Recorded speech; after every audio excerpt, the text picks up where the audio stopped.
Are we just doing? Just let me know when I should start. Yep. As soon as Isaac is ready.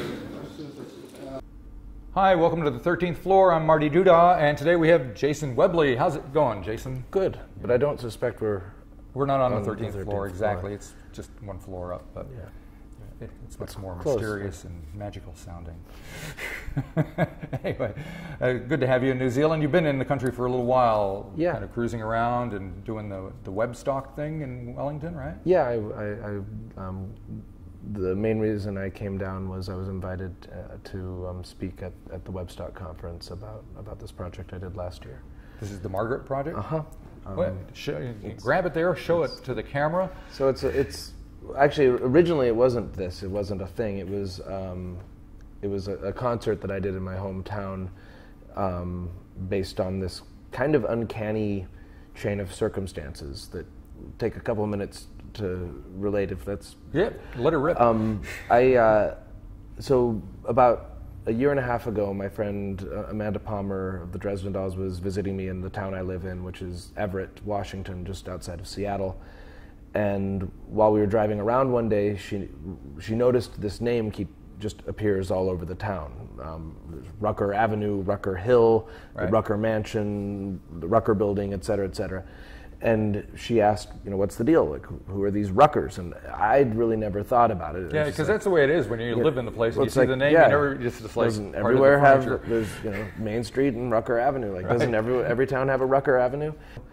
But she asked, what's the deal with this name? And I said, I don't know, but come, let me show you something kind of cool. Because at the top of the hill above town, there's the main cemetery, and up on the hill there, where is it? It's like a pyramid. Well, it is a pyramid. It's probably about 12 meters tall. It's made out of solid granite. Each one of those blocks is about, I don't know, like that tall and like that wide. And if you grew up in Everett, you probably went there in the middle of the night and got drunk or dared your friends to climb up to the top. And across the top, it's this kind of ominous, creepy thing that just across the top says Rucker. Right. And so I show her this. We climb up on the top. It's terrifying. I hate climbing it. And the next day we both flew down to San Francisco to play a song at Robin Hitchcock's 60th birthday. I stayed with my friend Chicken John, who is my best friend in San Francisco. He's kind of a character and a real person within the San Francisco arts scene. With a name like Chicken John, you kind of have to be. Well, yeah, he ran for mayor a few years ago. He was one of the people that was really involved in the beginnings of the Burning Man Festival. Right. He also was the original guitar player for G.G. Allen and the Murder Junkies. Oh, I thought you were going to say something like Country Joe and the Fish or something. No. G.G. Allen. Yeah. If you ever saw the Hated documentary, he's in it at the end.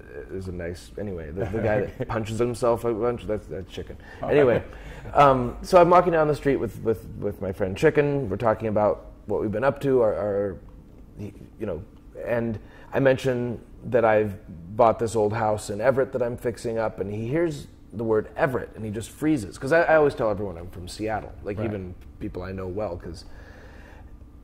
Anyway, he just kind of stops there and he's like, wait a minute, you live in Everett? I need to show you something. And we go back to his house and he tells me this story about how 20 years before he was climbing around in this dumpster in the middle of the night and found this old tooled leather scrapbook that is this beautiful handmade object that documented this woman's life. It began with her birth certificate, it ended with her death certificate, and just, it was all these old sepia photos and newspaper clippings and her poetry. She was a published poet, and her life was all captured there, and it had these dark, tragic turns, and he found a candle in there and just sat there for hours just pouring through this woman's life. He kept it for about 12 years and then decided, like, I'm going to die someday, it's going to go back in the dumpster, what do I do with this? And he had a concert where he scanned a bunch of the images from the book, not all of them, actually just a fraction of them, that kind of told this woman's story in a sense, and he showed this slideshow, and afterwards a band played, and while the band played, he took the original book, set it on a table, asked someone, the members of the audience, to each come and take a photograph, take a newspaper clipping, and finally someone took away the empty book. The thing that and sure enough, it was a woman born in my town of Everett, Washington, but her name was Margaret Rucker. And it was just kind of like chicken. I'm pretty sure I was standing on this woman's grave 36 hours ago. And I checked up, and sure enough, she was the daughter of Bethel Rucker, one of the two brothers that pretty much founded Everett. I learned that no one really knew anything about this woman. They knew when she was born, when she died, her name, and that she was in the creepy pyramid, but all of this story of her life was new. And I think the story was just so interesting, and the actual content of her life had this, the poetry was beautiful, and her life had this really dark trajectory. And I invited a bunch of musician friends to be part of an event in Everett that was supposed to be like a one-time only thing, where we brought this woman, Margaret Rucker, back, and we performed all these songs, and at the end made a pilgrimage out to the cemetery and lit it up with candles, and so that was kind of the start, and we crowdsourced to make this book. It's a beautiful artifact, which is also an album, and and now there's about 5,000 copies of the remaining images to land in dumpsters all throughout the world, and keep propagating the Excellent. So you're going to perform a song from Margaret, right? Yeah. It's actually it's a short little song that's just a setting of mine of one of the poems that we have of hers. All right. It's called My Love Left Me in April? Yep. Is that? Very good. All right, well, let's give it a listen. Jason Webley.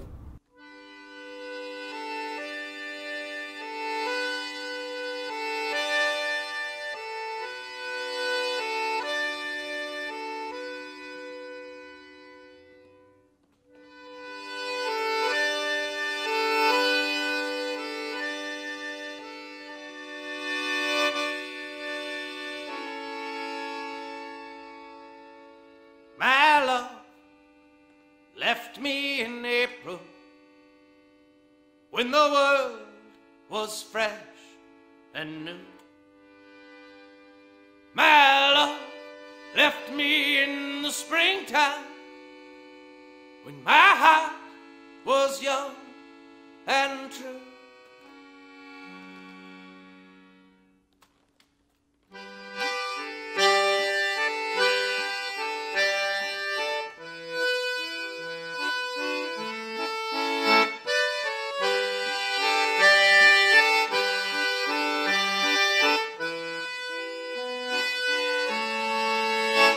He gone from me in the summer, well, I was harvesting grain. Had I lost him in the autumn, when my heart was gray as rain? Had he left me out in the winter, my heart would know less pain. But my love left me in April, and I shan't no love again.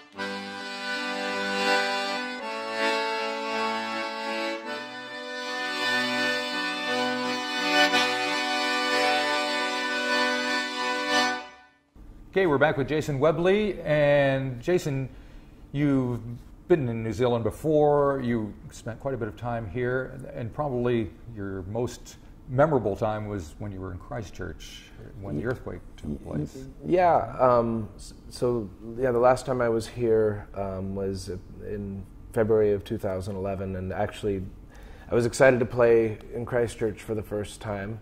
It was a place called Owl's Bar that doesn't exist anymore. And I was supposed to do a show with Amanda there on February 22nd, 2011. So I had just arrived the night before.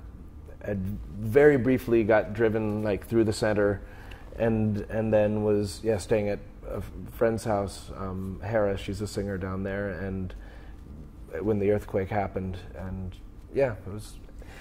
I was actually also there. The owner of the venue I played at last night in Wellington, Mo. He was actually in his hotel on the 5th floor in downtown. Right. So I was, in a small wooden house on the 1st floor, and it, the whole place, it was like getting twisted and shook. Yeah. I had never been in an earthquake before, and so I didn't know, like, is this really bad? Is this, I'd been in tiny little shakes. It certainly felt like a big deal.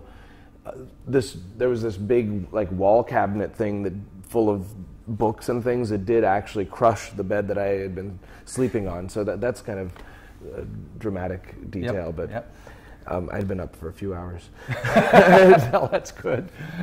Yeah, I remember, because then you and Amanda came up and played at King's Arms. That day, the next day. And actually it was a bit of a trick getting out of there, because all of our, when Amanda hadn't made it in, and so her team canceled her flights, not thinking that the flights had all been booked for Mo and I as well, and so we almost didn't get out of there. But so it's a less traumatic time this time around. You see anything interesting?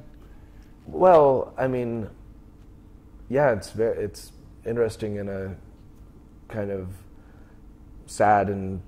I'd read that the rebuild was slow, and I had read that people are rallying and pulling together, and that the population's back up to the pre-earthquake numbers. I guess I'd heard enough mixed things that I really wasn't prepared for what it actually looks like there. Like it's pretty fucked there still. Yeah. It's I heard a number that like 85% of the downtown area was leveled, has been cleared away, or is vacant.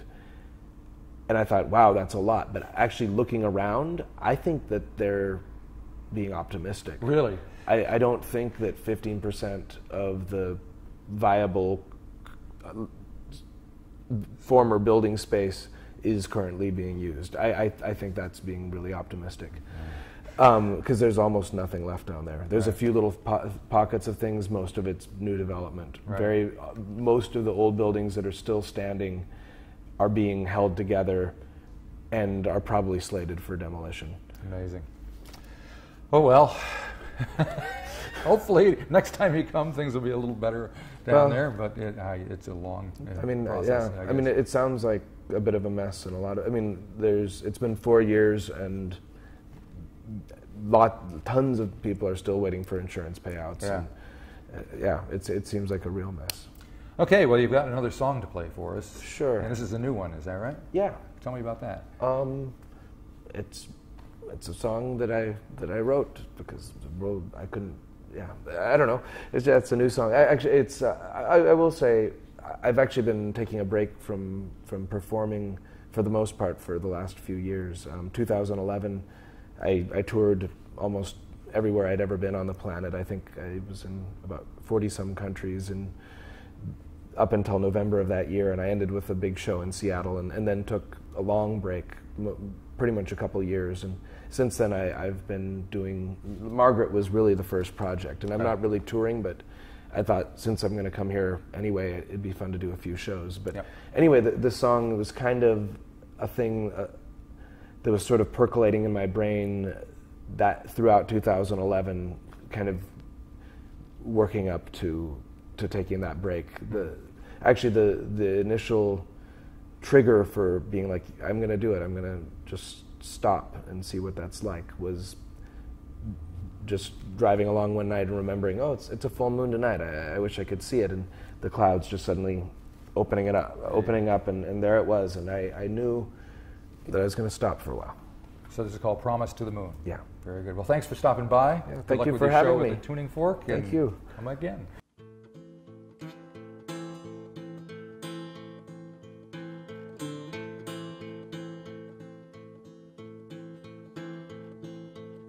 Last of my days, I've drowned my nights, I've run campaigns against the light. I've been the lie, I let the fire die down, I shrunk back from the fight.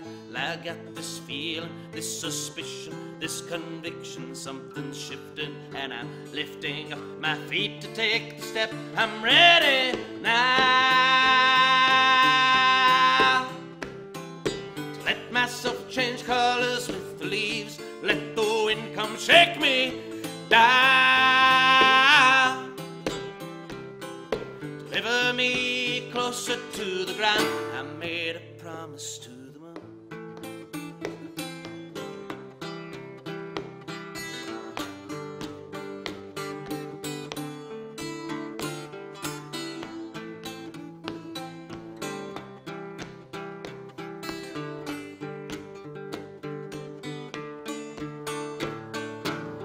Outside this window I see all those other boxes boxed up, causes, jobs, and causes, all those little box-sized lives that I could live. I know the shape of this room, I know these walls, I know this tune, I know I'm stalling, but I'm about to turn the page, so show me how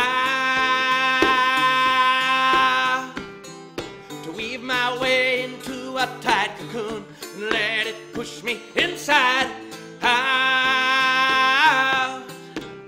I made a vow, I made a pledge, I made a pact, I made a promise to the moon.